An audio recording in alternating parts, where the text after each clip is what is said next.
مرحبا يا أصدقائي، كيف حالكم؟ أتمنى أن تدعموني باشتراك ولايك للفيديو. تقرير عن شوشع، اللاعب المضحك في عالم كرة القدم.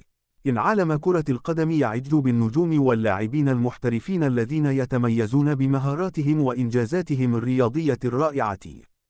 ومع ذلك، لا يمكن أن ننسى دور الفكاهة والروح الإيجابية التي يمكن أن يقدمها بعض اللاعبين. في هذا التقرير، سنلقي نظرة على شوشع، اللاعب المضحك الذي أضاف نكهة من المرح إلى عالم كرة القدم.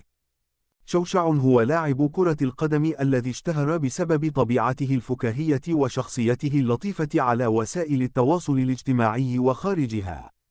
يمتلك مهارات كروية رائعة، ولكنه دائما ما يجعل الجماهير تبتسم بفضل تصرفاته وتعليقاته الطريفة.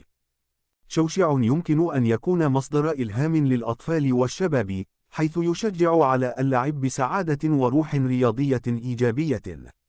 قد يكون هذا النوع من اللاعبين مهما للتواصل مع الجماهير بطريقة ممتعة وترفيهية.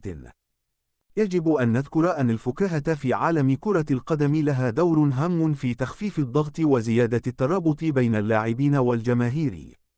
وشوشع يمثل تلك الجوانب بشكل مثالي، وهو على يقين بأن العبور من خلال الفكاهة يمكن أن يجعل عالم كرة القدم أكثر إشراقا وإيجابية.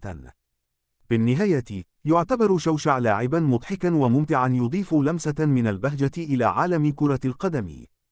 قد يكون لديه القدرة على جعل الناس ينسون الضغوط والمشاكل للحظات ويستمتعون باللعبة التي نحبها جميعا.